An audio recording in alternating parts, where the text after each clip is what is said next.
Hi, I'm Pastor Ralph, and I'm glad to be with you again, telling another story, reading more out of Max Lucado's Tell Me the Secrets. And in the first two readings, we met Landon and his sister Shannon, and we met Eric, and we found out that they had been playing baseball, and their baseball went through the window in this house they called the Shadow House. And there we met two retired missionaries. And so Josh and Melva and Landon and Eric and Shannon are now friends. And so today we're going to hear more from them. And we're going to hear about the secret of forgiveness. Grandpa Josh could tell something was bothering Shannon by the way she walked onto the porch. For the last month, she'd stop by every afternoon on her way home from school. She would bound up the steps and run in the door without even knocking, knowing Melva would have some cookies and Josh would have a story or a song. Since she loved stories, cookies, and songs, she was always dropping in for a visit. But today, not even all three would help. "Why the sad face, Shannon?" Josh asked her as he met her at the door. Shannon's brown eyes were filled with tears, and her round cheeks were streaked. "It's Jessica." "The girl who sits next to you in class?" "Yeah." "What happened?" "She made fun of me all day. Somehow she found out that my parents are divorced, and she started calling me Little Orphan Shanny." "Why would she do that, Grandpa Josh? I didn't make my parents fight. It's not my fault, and I'm not an orphan." "Of course you aren't," Grandpa Josh assured her. "Come on in. Let's talk about it." "How could she say those things to me?" Shannon blurted as they walked through the door. "She got all the girls in class to stand around me and call me names. I never did anything to her. In fact, I help her with fractions. She stinks at math, and I help her a lot. Now I think she stinks at more than math." Josh stopped and looked down at his little friend. He put his hand under her chin, lifted her face, and said, "I think it's time to share a secret with you, Shannon. Let's skip the cookies for now. Follow me." The two stepped into the room where Eric had first discovered the chest. It was neat now. Melva and Josh had turned it into a little museum. The walls were covered with photos and paintings. Weapons of the Bushmen stood in the corner, and on the table in front of the couch lay two books. One was a well-worn Bible, and the other was the leather book of secrets. Josh picked it up. "It's not very thick," Shannon observed.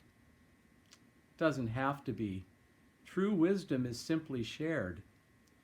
Josh handed the book to Shannon. She opened it and read the words written by hand, "Secrets of Life." Secrets, each secret with a message. "Why don't you read the first one?" "What's it about?" "It's about something you need to give Jessica." "A lecture?" "No," Josh smiled. Grandpa Josh reached into the bib of his overalls and pulled out his glasses. "Have a seat, Shannon. Let me read you the story."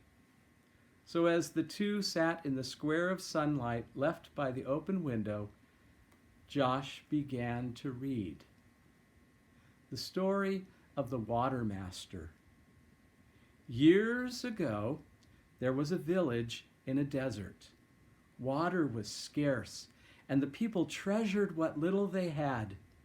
It seldom rained, but when it did, people scurried about to capture it in buckets and pots.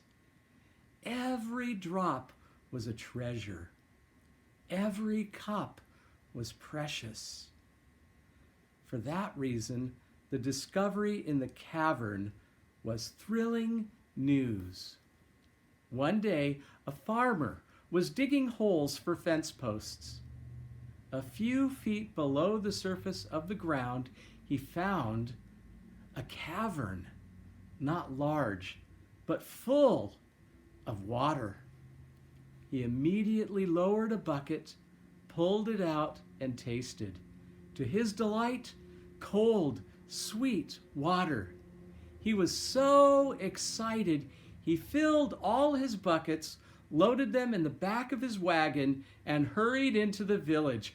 "I have water! I have water!" he shouted. The villagers came running out of their houses.